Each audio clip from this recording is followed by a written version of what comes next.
morning, good afternoon, good evening. In a number of my videos recently, I have discussed the remarks that were made by Ian Douglas Smith, Prime Minister of then Rhodesia in 1975, in which he said if blacks are to rule themselves, people in towns will walk on sewage until they believe it's normal.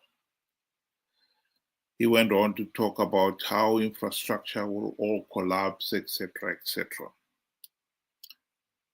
I've concentrated on the response. I could not deny or pretend that the infrastructure that we inherited in 1980 after independence has collapsed. That people are indeed walking on raw sewage. That is the reality on the ground.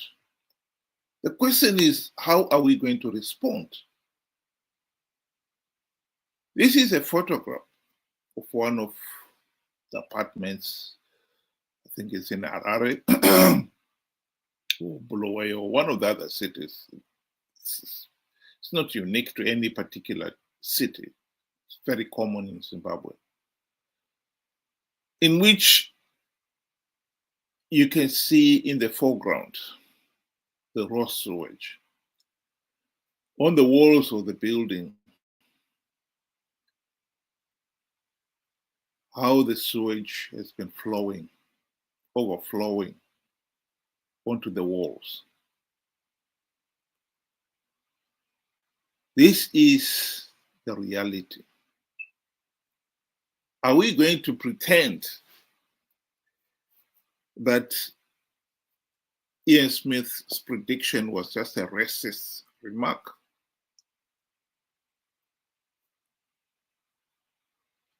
I believe the best response we could have given to Ian Smith's racist remark was to make sure that it didn't happen.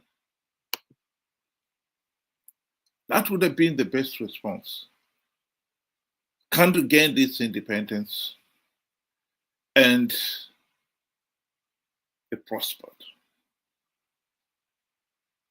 That would have been the ideal response. It didn't happen. The country's infrastructure started collapsing. Many of our roads are in a sorry state. The question then is, are we going to pretend that these things did not happen? Because admitting them would be to admit that blacks are incapable of self-government. In my view, to pretend that these things did not happen or are not happening is the most foolish thing we could do. Because, for one thing, the reality does not change. And more so for those people who are on the core face of it, who have to deal with these problems on a daily basis. This apartment is occupied. As you can see in the background there, there are people. Those are human beings. Some of them have got satellite dishes on the building. And they have to live in this environment. The situation has got even worse because now there's emerged that all this raw sewage, all this neglect has meant that the sewage system in Harare, in this particular case, has become so bad that is flowing straight into Lake Chivero, which is the main water supply to the city of Harare. Here is a video that has been taking the rounds in the last few days. rimwe racho iritengi iri kari inyuwani but ratotsemuka futi harina time saka mvura yese iri kurapinda muinodonhera mamukwisi ikuyerera ibva inopinda mamukwisi mvura yese ndo situation yatinayo kunoku Las Vegas tava kuita zvakanaka vapepuza hasina kana munhu akuni zvangobvaruka bvaruka ndo zviriko kunoku.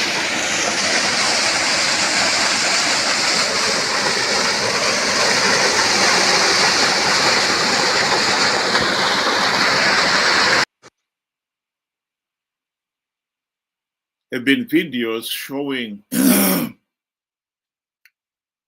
animals that have been drinking straight from the lake dying and fish dying. Many people in Harare have over the years dug their own wells or boreholes because the water supply in Harare has become so unreliable. But still a number rely on the water supplied from the council. And that water is coming from Lake Chivero. So now we have gone from walking on sewage to drinking it. So those who have been advocating that in the name of our own pride, we should sweep it under the carpet, dismiss Ian Smith's remark as a racist remark, regardless of the evidence on the ground. As I said, have not done the nation any favor at all. Indeed, this has been taken up by ZANU-PF's apologists. This is one Rutendo Matinyara. To him, this evidence of the sewage system breaking up must be blamed on the sanctions. How typical. This is, of course, nonsense. We know that over the years, ZANU-PF ruling elite has spent billions of dollars on personal comforts. It is widely believed that Mugabe's blue roof mansion costed a cool $4 billion US. Last year, Mnangagwa commissioned the new parliament. Price tag, $400 million US. And hardly a day goes by without a story of the ZANU-PF ruling elite and their cronies buying Porsche cars and squandering money on other luxuries. The country must be spending billions of dollars every year on expensive cars. So are we saying here that the sanctions have stopped the government importing necessary materials. There's nothing, no rocket science about these pipes for the sewage system, the pumps, and so forth. And yet, sanctions have not affected the ruling elite spending millions of dollars on these luxuries. Just doesn't make any sense at all. But Nyarara went on to blame, to say that this is happening in urban centers because they are under the opposition control. During ZANU-PF, when ZANU-PF controlled the local authorities, everything was fine. That is also nonsense. As much as one would admit that there is corruption and mismanagement in our local authorities controlled by the opposition, one cannot deny that in a country where unemployment has been 80% plus for the last 20 years, one can only imagine the kind of conditions that the 80% unemployed in the urban centers must be living under. They are living from hand to mouth. Zimbabwe's economy has been reduced to the informal economy. These are the people who pay the council rates and tax. If they themselves are living from hand to mouth, I think it's going to mean that they cannot afford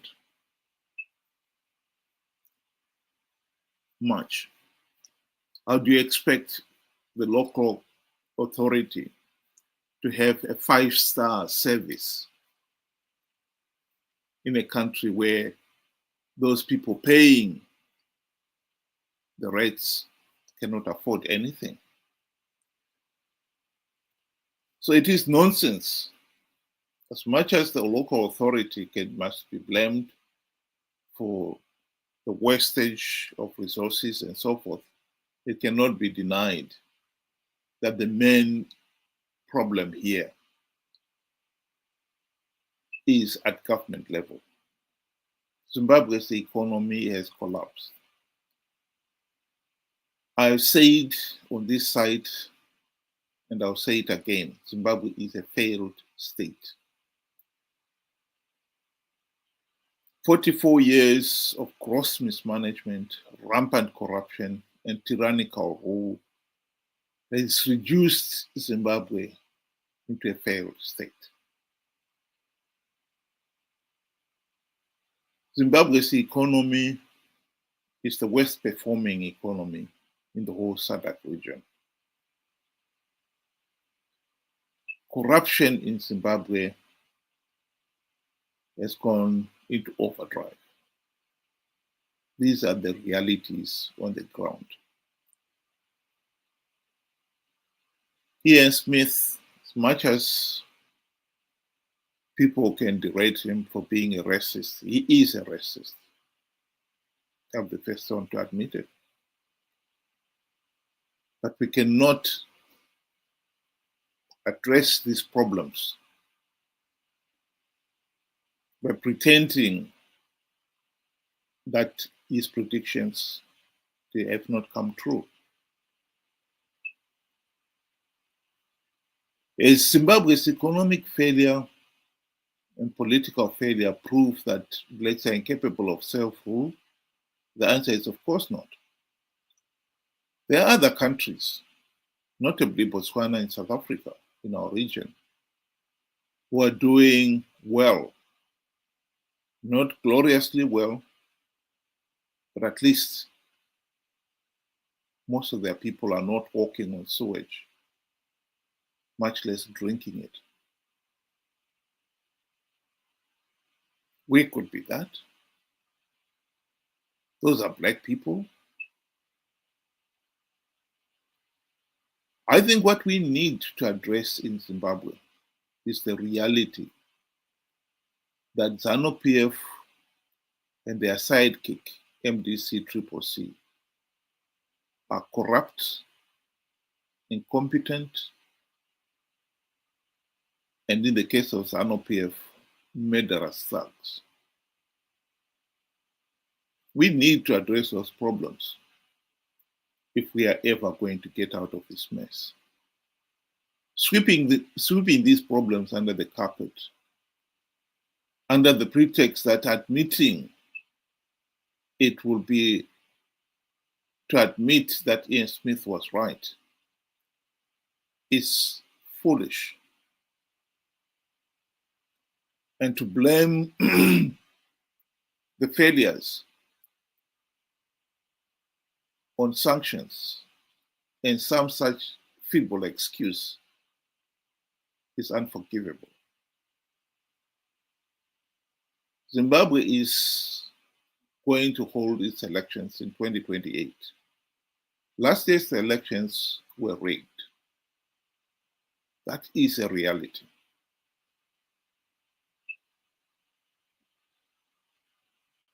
People were conned by MDC-CCC to participate in these flawed elections to give ZANU-PF legitimacy and thus perpetuate the dictatorship. We must wake up to that reality. We are not going to stop ZANU-PF going into 2028 elections with not even one token reform implemented. And we are not going to stop Chamisa and company participating in these flawed elections. Let me say it out of greed, because that is the truth. What we can do is educate some of these Chamisa Chete brigade who, if they are conned into participating in another flawed elections in their millions, will leave SADC in no position but to condemn the election as flawed as they did last year, but never take the logical step of denying ZANU-PF legitimacy. We must make sure that 2028 ZANU-PF does not get political legitimacy by making sure that the Chamisa Chete brigade does not participate in their millions. We cannot solve these economic problems of overflowing sewage, ZESA blackouts. All these problems cannot be solved as long as we have ZANU-PF and their sidekick in power. That is the reality. Thank you very much for those who were able to listen. Hope you'll be able to join us again this evening, 6 o'clock UK time, 8 o'clock Zimbabwe time. Have a good day.